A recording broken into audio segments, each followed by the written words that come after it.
Dios los bendiga, amadísimos hermanos. Qué bueno tener una oportunidad más de podernos saludar por este medio y comunicarnos. Y quiero darles algunas instrucciones, hermanos amados, tomando dirección de lo que queremos hacer como iglesia. Ahora nos está conduciendo nuestro Señor Jesucristo en estos tiempos de crisis. Entonces, Dios pone en mi corazón, hermanos amados, que ustedes tenían que volverse a reunir como familia, hacer un culto al Señor dentro de sus casas. Entonces, vamos a volverlo a hacer así el día de mañana, esperando a ver qué medidas van a tomar las autoridades de nuestra nación para saber lo que vamos a hacer la próxima semana, ¿verdad? Pero el día de mañana quiero, por favor, amados hermanos, pedirles que en las casas, ¿verdad?, en el toque de queda que están, se reúnan, oren a Dios, alaben a Dios, bendigan a Dios. Acuérdense que tal vez no tendrán instrumentos, la mayoría, pero tenemos una voz para poder adorar y bendecir el nombre del Señor. Y van a compartir una palabra, una dirección que estamos tomando, hermanos. Voy a hacer algo breve y espero que ustedes tomen en cuenta esos versículos, los mediten antes de, y puedan entonces ustedes, cuando se reúnan familiarmente o con los miembros de su familia, de su casa, poder compartir esto. La dirección que estamos tomando, hermanos, y lo que vamos a tratar como iglesia en estos tiempos, también de este año, es que viene un orden mundial. Por eso es de que ustedes ven un gran desorden ahorita en esta pandemia, en los gobiernos.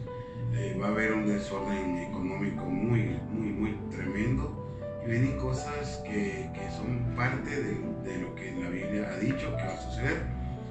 Entonces, si nosotros tomamos en cuenta el hecho de que va a haber un orden mundial, es una preparación global, entonces hoy nosotros entendemos por qué el Señor nos está recluyendo en nuestras casas, para poder ordenar nuestras casas. Y de esa manera nosotros entrar antes de ese orden mundial, nosotros también entrar al orden de Dios.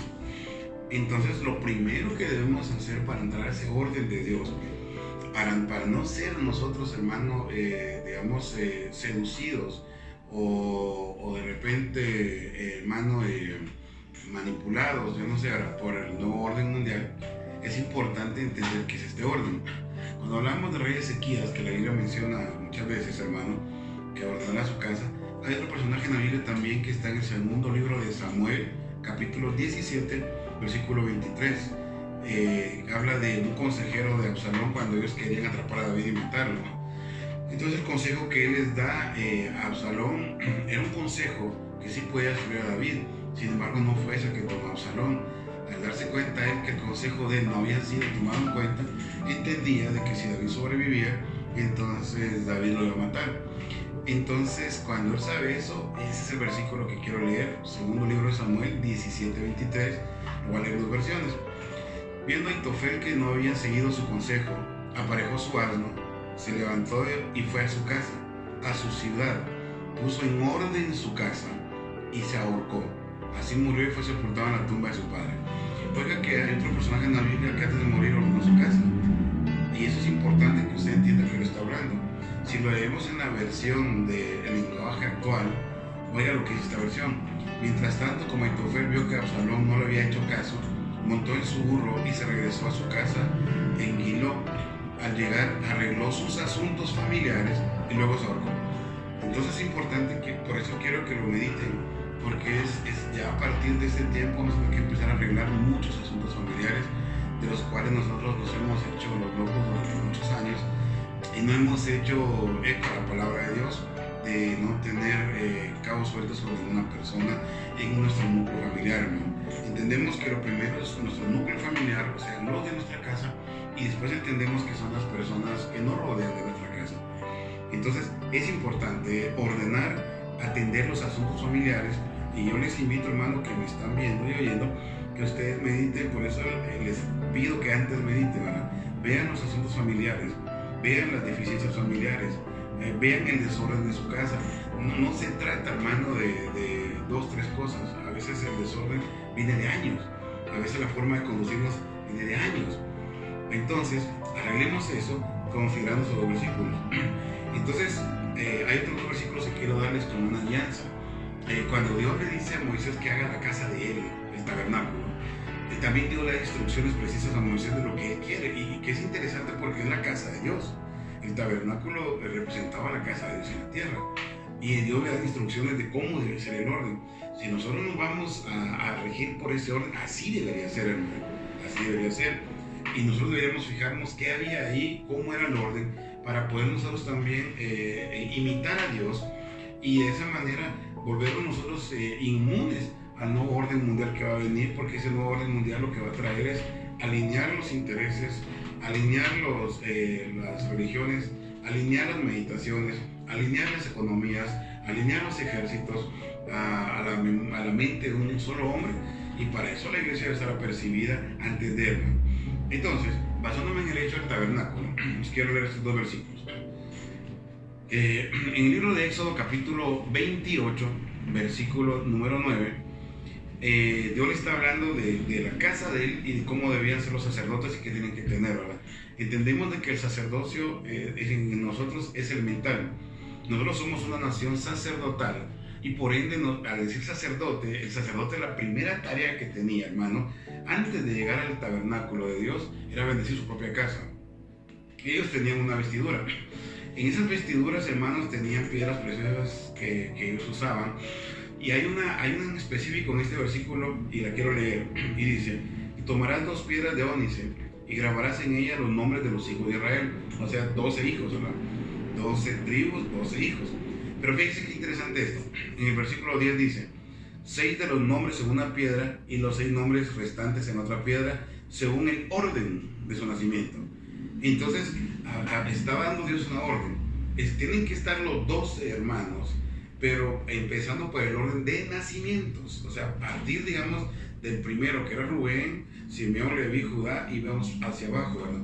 Eso quiere decir a ti que me estás oyendo, tú que tienes hijos, tienes que meditar en esto.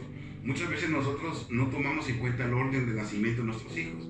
A veces nosotros al más pequeño lo miramos más débil, y ciertamente por ser más pequeño habría que protegerlo, pero muchas veces se cometen injusticias, porque siendo los más pequeños nos volvemos consentidores, y muchas veces los hermanos mayores son los que sufren todo ese tipo de situaciones. Y si ustedes recordarán, Jacob tenía 12 hijos, sin embargo él amaba más a sus hijos más pequeños, que eran José y Benjamín, y eso provocó en los hijos mayores mucha contienda. Entonces, instrucción, hermano, que medites, ¿verdad? Fíjate bien en el orden de nacimiento de tus hijos, fíjate bien, y tienes que tratar a tus hijos conforme a ese orden. No puedes provocar injusticias, no puedes pensar que porque el pequeño es pequeño lo vas a sobreproteger. No vas a castigar al más grande porque el pequeño hizo algo, no vas a castigar al de en medio porque el mayor hizo algo. Es importante, hermano, empezar a ordenar eso, ¿verdad? Empezar nosotros a considerar cómo debe ser ese orden. Entonces, meditación para ti, para que empieces a analizarlo mañana con tu familia, lo entiendas también, es el orden de nacimiento. Si tú, por ejemplo, vives también solo o vives con tus padres, no tienes hijos, entonces también entenderás lo siguiente, que hay un orden en esa casa, y el orden, por ende, de nacimiento debería ser tus padres primero. Entonces, siempre hay un orden que no debemos faltar. Lo segundo, Éxodo capítulo 40, versículo 4, dice la Biblia lo siguiente: y meterás la mesa y pondrás en orden, oiga, lo que va sobre ella. Meterás también el candelabro y colocarás encima sus lámparas. Esto estaba en el lugar santo, ahora, hermanos, estaba el altar del incienso, la mesa de los panes, hermano, y el candelabro. Lo interesante es que en esa mesa de los panes habían 2 filas de panes de 6, y eso se cambiaban todos los sábados. Lo que me llama la atención a mí es que dice la Biblia que sobre la mesa ibas a poner en orden lo que va sobre ella. Segunda cosa que tienes que meditar y tienes que empezar a hacerlo: ordena, hermano, cómo va a ser la provisión de tu casa. Ordena todo lo que se refiere a provisión en tu casa. ¿Por qué? Porque vienen tiempos de recesiones económicas a nivel global. Dios está con nosotros, no me cabe la menor duda, ¿va? Dios en medio de la crisis es Dios. Dios es Dios soberano, y su pueblo tiene la enorme bendición de ser hijos de Él y llamarlo Padre. Pero muchas personas son desordenadas, hermano. Proveen en la calle primero, proveen a parientes más lejanos, teniendo familiares, esposa, hijos, proveen primeramente a los padres antes que a sus hijos. Hay desórdenes, hermanos. No se le da a Dios lo que se le debe dar a Dios. Entonces Dios te está diciendo, aparte de todo, que medites esto, ¿verdad? Pon en orden lo que va sobre tu mesa. Tu provisión vendrá de Dios, pero para que venga de Dios tendrás que poner en orden todo eso. Entonces, yo, hermano amado, con estos breves textos vamos a empezar a trabajar en ese orden de nuestras casas, a ver la mano de Dios sobrenaturalmente en ese orden, hermano amado. No te olvides de que Dios es primero. Primeramente dice buscar la justicia y todo lo demás será añadido.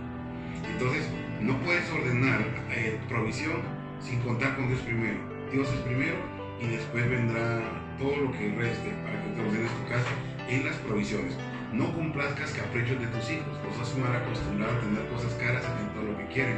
Vienen tiempos de recesión, donde tendrás que ser un buen administrador a la manera de José en Egipto, ¿verdad? Que en los tiempos de abundancia ahorró para cuando dieron los tiempos de escasez y la persona estaba provista.